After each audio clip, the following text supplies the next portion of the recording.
Welcome to the northwest edge of Lake Ontario.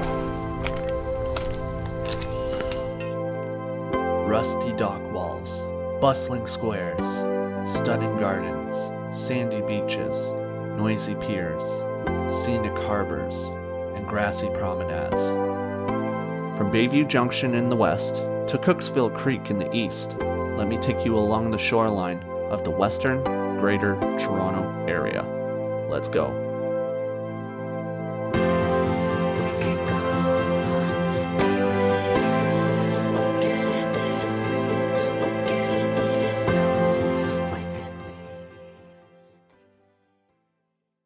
Hey, it's Trev.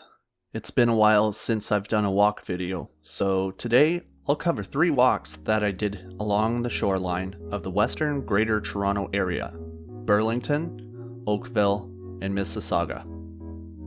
As the crow flies, it's 43 kilometers from Grindstone Creek to Etobicoke Creek, but the total length of the shoreline is extended by the natural meander of the shore, as well as peninsulas, piers, inlets, and a sandbar to just under twice that length, 72 kilometers. This is a long video, so if you gotta take a break, I get it. You can use the timestamps in the description to jump around. I've set this up so it goes from west to east. So let's start with some of the data. Overall, only 43% of the West GTA's shoreline is publicly accessible. It's fairly well divided between the 3 cities, but the distribution of it within each city will vary. 25% of the public waterfront is hardened urban edges, where it's a concrete or steel wall against the water, or lining the edge of the lake with massive armor stones. Another 8% solely exists as Mississauga's Lakefront Promenade Park and Burlington's beach spit, and the rest is divided through various other beaches, cemeteries, and other parks. Around 14% of the West GTA shoreline is publicly owned, but restricted from public access. Over half of this is tied up in Mississauga's Lakeview Lands, where new parkland is being built south of a wastewater treatment plant and the adjoining inlet to a coal generating station. Another 2% is blocked off by public marinas, and the rest is split between part of the Burlington Skyway and the Canadian Centre for Inland Waters. The rest of the West GTA shoreline is privately owned and inaccessible. 1/3 of the shoreline is taken up by private residences. Another 8% can be split between industrial complexes or piers in Oakville and Mississauga, as well as a Mississauga aggregate plant. The remaining 2% consists of a telecommunication tower field, Appleby College, and the Burlington Golf and Country Club. So those are the stats. Let's start a walkthrough.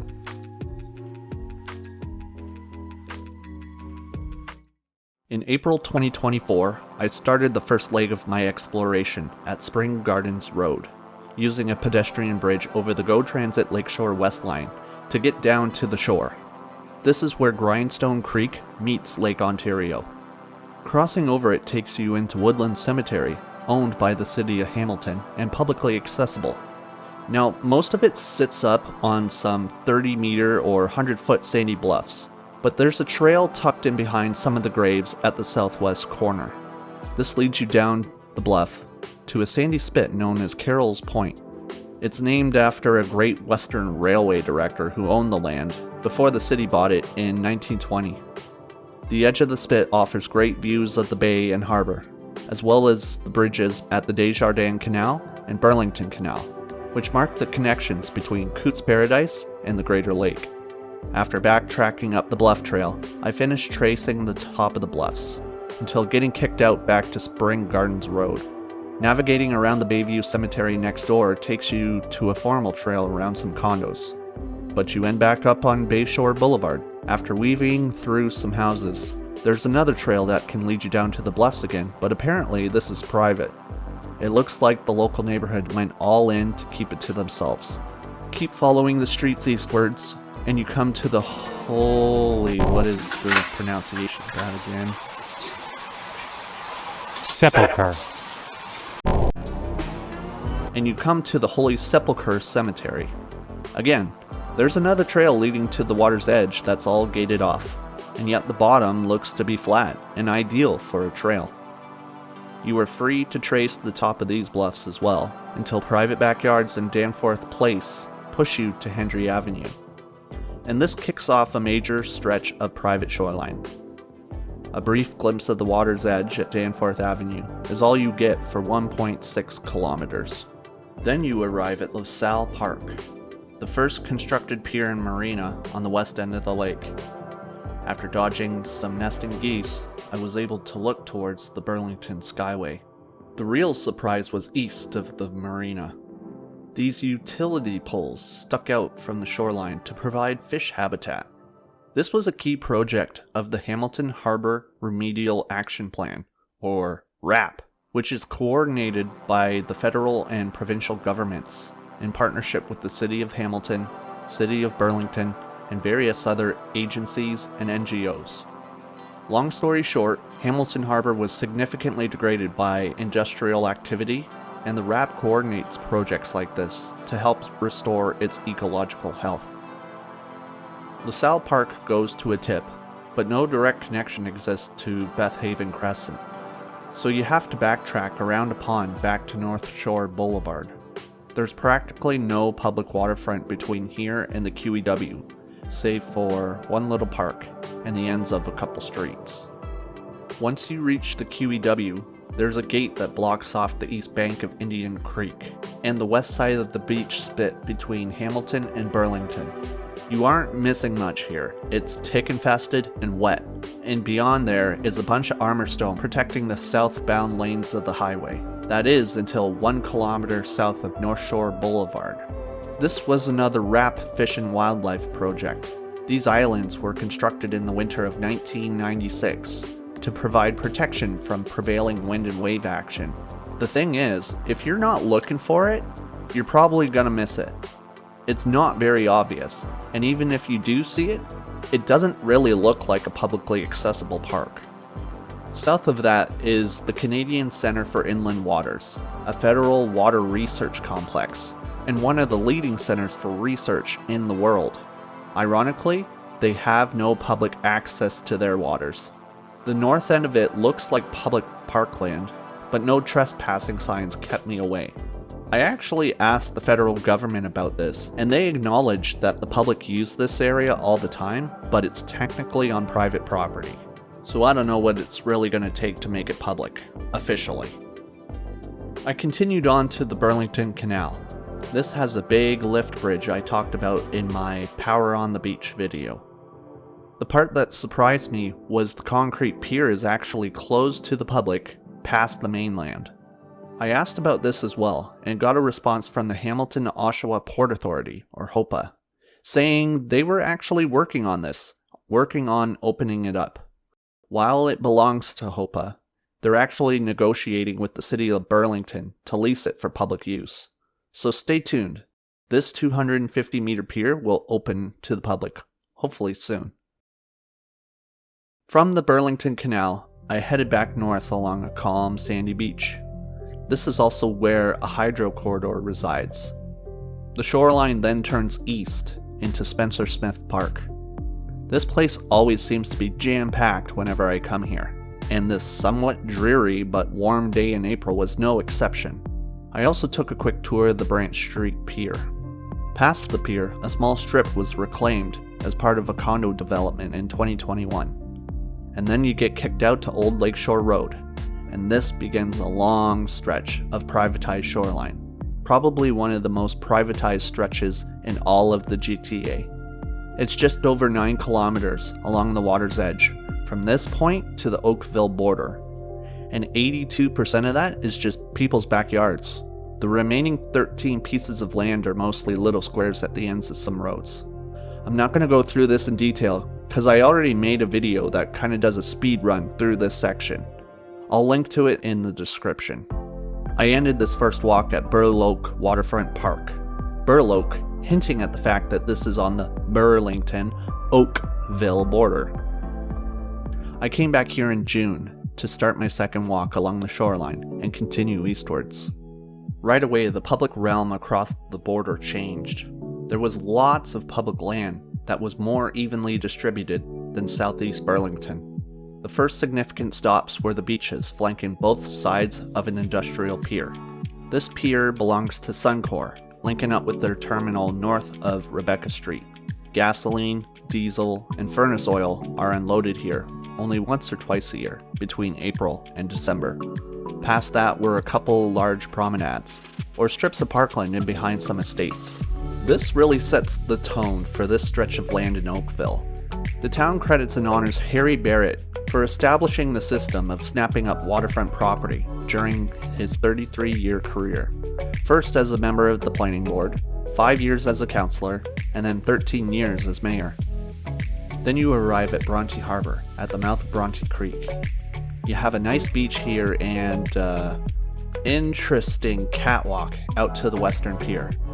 You need to be able-bodied to get out here, and maybe not sketched out at metal catwalks. After getting over and around the bottom of the creek and past the main outer harbor, there's another nice promenade that's literally called Water's Edge Park. This'll get you to west of 3rd Line, where you go out to the street again, and there's some estate backyards that still eat up shoreline access. But again, it's not horrible. Belvedere Drive brings you to Coronation Park, which features a really interesting beach. Look, I'm not a professional geologist, but from my general environmental science background, I believe this is a Paleozoic bedrock outcrop. This beach is likely a product of those rocks breaking off and being weathered by wave and current action in the lake. And when you walk across it, the coolest thing is that it sounds like you have dinner plates breaking under your feet.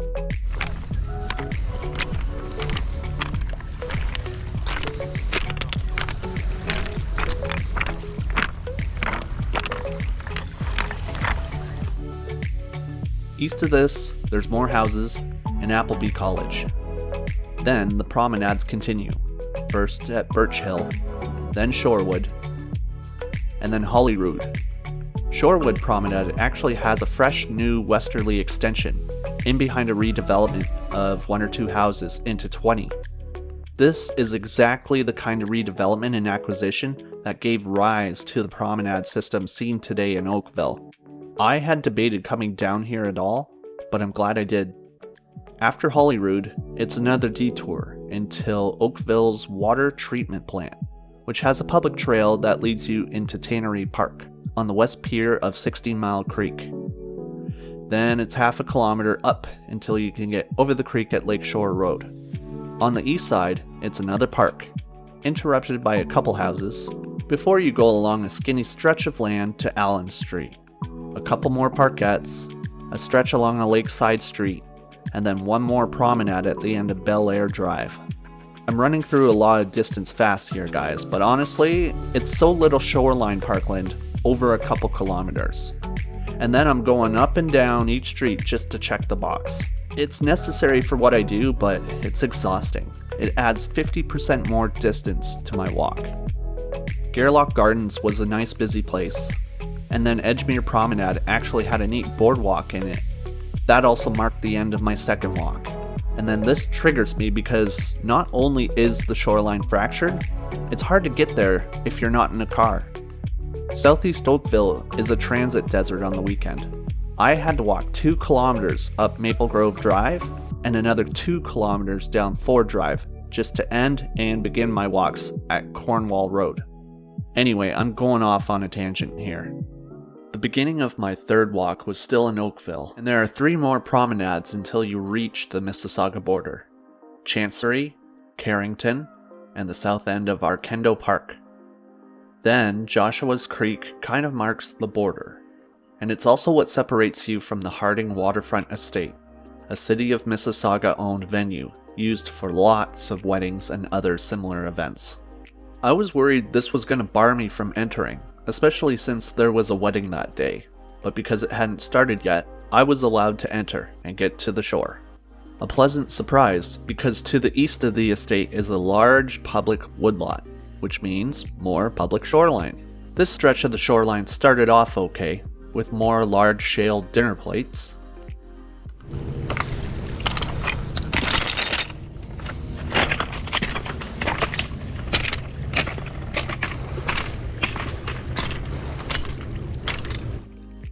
But then it got tough with trees and thick, stinky algae mats. The smell was really bad. At the end of the woods, I had banked on going up an urban channel along Clearview Creek. I hoped it would be, clear enough to walk along. It didn't turn out to be that easy.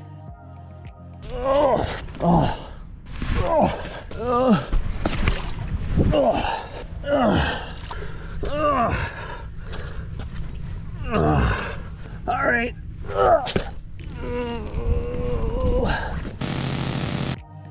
It took me 20 minutes to get up this channel, but I persevered and I made it back up to Lakeshore Road. Please don't try this yourself. It's not worth it.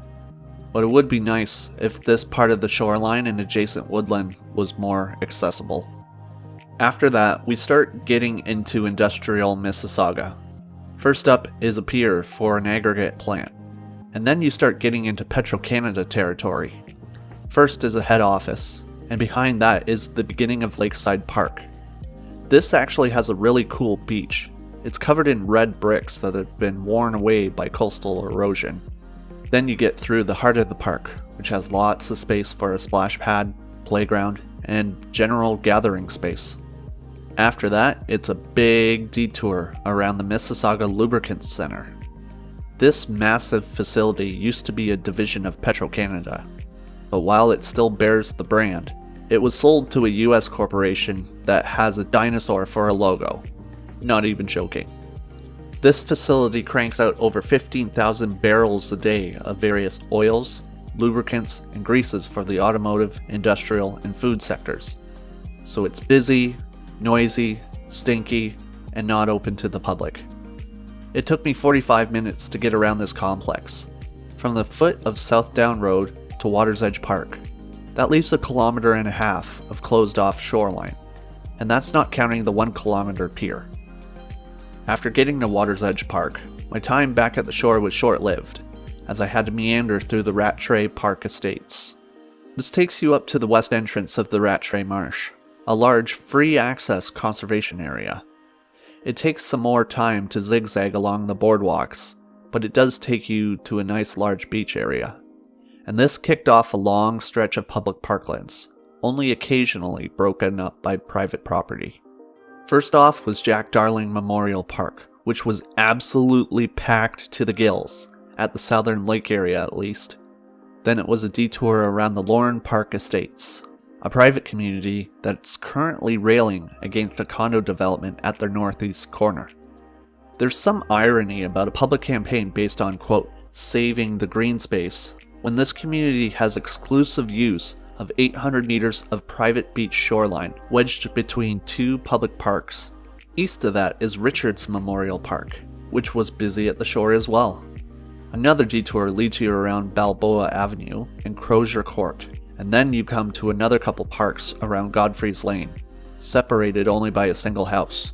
You pass 6 more houses at Ben Matree Drive, and then you get to a long stretch of shoreline behind what used to be the old Texaco refinery that stretched south of Lakeshore Road and west of Mississauga Road. This 30-hectare chunk of land processed oil from 1932 until a massive fire started by an arsonist engulfed the refinery in 1978. The facility was shuttered permanently, and the site was decommissioned by 1989. It sat until 2018, when site preparations started to make a new, massive community called Port Credit West Village.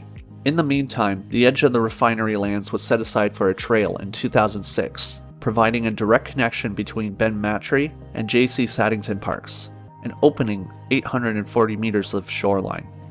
I really like that it has this high point overlooking the lake before you sink back down to an old industrial pier. Past this is Port Credit, the actual port on the Credit River. Much like Oakville's 16-mile creek, you have to hop up to Lakeshore Road to get up and over to the other pier. And I was bummed out when I was making the trek over. A dedicated pedestrian bridge was closed for some renewal. but I made my way over and down to the East Pier, which, for a skinny piece of parkland, was again bustling with people. I had to backtrack a bit to get around the marina, and then St. Lawrence and Tall Oaks parks give you a 600-meter uninterrupted stretch of shoreline. It looked pretty fresh and new to me, but apparently it's at least 20 years old.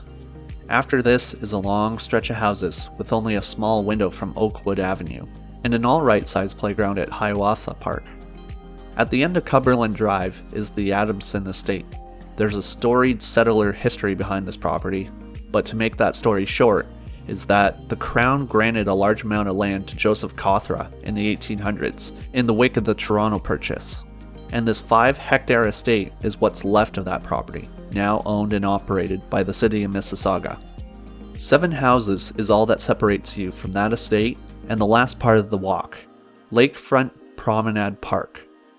These are artificial peninsulas created by Credit Valley Conservation in the 1970s, creating 4 kilometers of public shoreline and 28 hectares of parkland. After crossing Cooksville Creek, the first peninsula is R.K. McMillan Headlands. Most of it is a rock-lined outcrop. You get about 3/4 of the way around until a long stretch of beach begins. This wraps all the way around until you get to the other side of the inlet. At this point, there's a public boat launch. And again, this park is just bustling. So the boat launch was crazy too, with vehicles and trailers trying to get in and out. The last bit of this walk brings you to an intake channel and a fence. Hey, it's Trev, and I'm exhausted because I've been walking for 8 hours now from somewhere in Oakville to what's behind me, which is the site of the former Lakeview generating station. It used to be an old coal-fired power plant serving Mississauga area and the broader grid. But as you can see, it's long gone. The 4 sisters, the 4 stacks that stood here, were demolished in 2005. So it's been some time. We're coming up on 20 years now. And as you can see, this is where I'm ending my walk today. Obviously, can't get past that. But I'm working on something. And I'm hoping that, with a little luck, I can feature something for you in the fall to get behind this fence and tell you the story of what this area is transforming into. Stay tuned. So that's a wrap on the 3 walks along the West GTA shoreline, a total of almost 90 kilometers, meandering through parks, beaches, promenades, and roads, flanking Lake Ontario. This was first-hand documentation of the great spaces that exist here, and the missing connections that could one day make this a seamless green and blue ribbon. Thanks for joining me as I explore where natural and built environments collide. And remember, friends, not all those who wander are lost. Take care.